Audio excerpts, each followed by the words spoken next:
Hi, I'm WTOP film critic Jason Fraley, and we're here with the one and only director Barry Jenkins, of course, of Moonlight fame. Thank you so much for joining us. We're here talking If Beale Street Could Talk. I just saw it earlier this week, and there's so much after Moonlight. It's like, what's he gonna do next? How's he gonna reach that high bar? But you did. So Thanks, congrats right off the bat. Thank you. And just speaking of that, why everyone's looking forward to seeing what you're doing next. Why was this one? You got to be selective what that next one's gonna be coming off Best Picture. Why this? No, I didn't think of it that way, that you had to be selective coming off of Best Picture. I wrote this script at the same time that I wrote the script for Moonlight in the summer of 2013. I didn't have the rights. I wrote the script before having the rights to the book. And then over the process of making Moonlight, got the rights from the estate. And it was actually really nice when all the Oscars and awards season stuff started to really just know what the next piece was going to be, even before all the madness at the Oscars. And then when the madness at the Oscars did happen, again, it was even nicer to know that there wasn't going to be this pressure or expectation. I already knew what I was going to do next. And it was this film, which I consider a companion piece to the previous film. Oh, nice. Yeah, I like when directors do that. I mean, a little B-side, if you will. Yeah, exactly. But when did you encounter the Baldwin book? Because I'm pretty sure this is the first narrative adaptation of a book. We saw, the documentary I Am Not Your Negro, which to me is an all-timer. But for this, when did you actually read the book? I read the book for the first time in 2008, 2009, somewhere around there. A friend sent it to me and asked me if I had read it, because everybody knew I was a big fan of Baldwin's work, but I actually hadn't read this one. And I read it, and I was just really surprised at how romantic it was, how lush this sort of like love between these two characters are. They're essentially soulmates, but then still how James Baldwin, through his cultural critique, his views on society, still managed to make this very, I think, persuasive argument about the brokenness of the American justice system. Yeah, I like how it works on multiple levels, because on the macro, you get the social commentary, you get the mass incarceration and the justice system that you're talking about, but it's not like overpowering you while you're watching it, because you're so into the human story here. This is a great love story. And my favorite scene on that front is when they're looking at the new apartment. That's my favorite. That's my favorite scene in the whole movie. I mean, there's a lot of great stuff, but that's the one that just makes you smile. Maybe because Dave Franco is great in that, but also the actors. I mean. Explain shooting that scene, and it's just adorable the way your idea of how your camera just is swooping around, and we almost start imagining the fridge and the table, and the way take me into. It's almost like a long take. Yeah, the idea was, again, it's a very faithful adaptation, and so that scene is in the book somewhat, but I was shocked that one, and as recently as '74, which is close enough or far enough away, that Soho wasn't the Soho we know today, and that a guy who works a job as a short order cook could actually afford a loft in Soho. So I told my location scout, I need to see a place that's like this, because I don't believe it, that it ever existed. And he found one, and the landlord was this Jewish guy who we modeled Dave Franco's character off of. And then the loft itself, as we were going around it, I just thought, this doesn't make any sense. You can't make this into a home. And then it clicked. It's like, oh, well, what's like a testament to love and faith in love than someone promising you something that is impossible and you going, okay, I believe you. And so once we clicked on that, I rewrote the scene to reflect this thing where they're pretending to grab the fridge and all that stuff. And Dave's character, Dave Franco's character, Levy, the landlord, is in the book, but even then it wasn't enough. I was trying to find some connective tissue between he and Fonny, and this idea of mothers just came to me. And that was when we added the line where Fonny's like, yo, Mr. White Man, why the hell are you giving me this loft? We've been looking for all this time, and nobody's going to sell a loft out here to two Negroes, he says.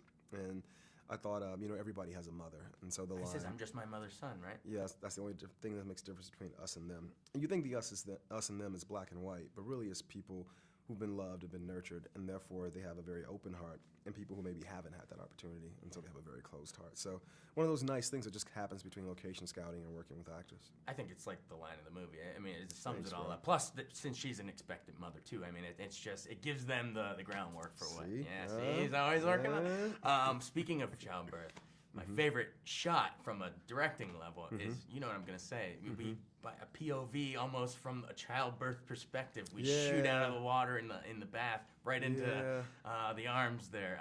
How was that achieved? It was like, I used to go to SeaWorld as a kid, and I always liked how the things came through the water. No, I'm joking. I was going to say that. That'd be the most ridiculous explanation for one of the coolest shots in a movie. No, I'm messing with you. No, it was something else that happened in the process of location scouting and working on the script. I don't know why, but myself and the cinematographer were talking about this idea of how to end the film, because the language in the end of the book is very soft. It's not like concrete imagery at the end.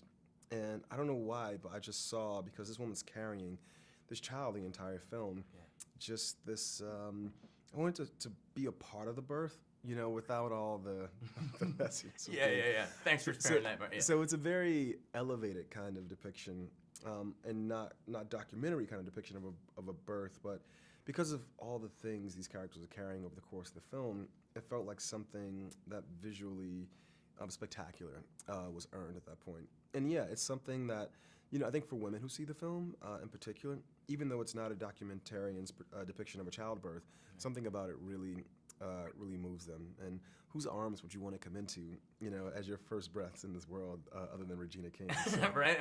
I was like, man, I wanted her to be. But I mean, it's a lot of dynamic visual language here, which I mean, you're known for. I mean, you're a genius at it. But I'm trying to think. We get some Goodfellas-esque freeze frames early on, and hear the characters talking over it, voiceover.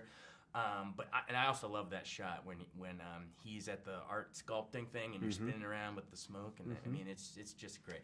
I mean, I want our listeners to, when they're watching your movies, take it another level. But look for some of that. The film schools say mise-en-scène stuff, but like even in Moonlight, how everything that's blue is signifying his sexual awakening. Like he's got the blue backpack when they're playing Smear the in the beginning, and he's got the blue hallways. He's got the blue, and it's because the book is in Moonlight. Black boys look blue, right? Exactly. So take me into how just your idea of like, I'm gonna assign a symbolic color to this. Why is that so important to you? It's important because I think it's not literature, it's cinema. So I think the visuals are very important. I think the sound is important too, just as important. And I think for me, it's not worth telling these stories if we don't create an immersive experience for the audience. As they say, walk a mile in the character's shoes.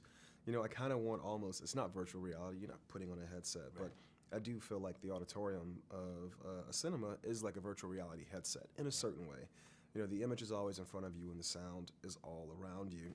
And so I'm always trying to find ways to really do things with the form, with the actual aesthetics that heighten the experience of the characters. And I think some of the things with color that we did in Moonlight, we did it in a softer way in this film. Myself and the DP, the costume designer, and the production designer, we would all get together and just drink wine over the course of pre-pro and pass this color around, pass this image around, and eventually you start to see these things sort of like pop up in everybody's department. And what's happening is we were all just getting inside this young woman's head and trying to use everything at our disposal, from the clothes to the lenses to the quality of the light, to really reflect what it feels like to be her. Absolutely. All right, well, we're getting to go home. So final question, but I have to say, I was there backstage covering the Oscars when all that mess went down. I almost felt bad for you. It was like, you're like, can I talk about my movie? Everyone wants to talk about the gaffe, but it was so crazy and historic. I didn't want to say nothing in the moment. Yeah, man. Exactly. But I don't want to dive into that because I'm already sick of the envelope stuff. But in terms of, now that you've had a little perspective from it, Damien gets director, you get best picture. He just did First Man, you're doing this. Like, it's just awesome watching you guys blossom. And I hate that people were trying to pit the movies together against each other at the time. But now, do you see you guys, I see you guys as like the next wave. I think we have like a new renaissance going on here. I think every year there's a new wave. You look at last year with Greta and Jordan. This year I think Yorgos is going to get his proper due. And he has. I think he's been nominated 2 years in a row or something like that. So, it all goes in cycles. The thing with Damien is we were both at Toronto, and the first thing I did at Toronto, which is where this film world premiered, I go into this suite. And I'm sitting ready to do this interview, and I look at the monitor who's doing the interview before me, and it's Damien. and he came off from backstage, and we looked at each other, and we looked around because we knew that we went to give each other a hug, and everybody's phone was out taking all these photos. So, but in a way, it's kind of lovely because those films are very, very different, La La Land and Moonlight, and these films are different, First Man and Beale Street. But I think we both go about it the same way, and I think it's really cool that for whatever crazy reason, these two storytellers are somehow always linked. So linked in history. Yeah. Well, thank you so much. It's Beale Street. Thank you, bro. It's a great movie. Appreciate you, man. Thank you. Thank you.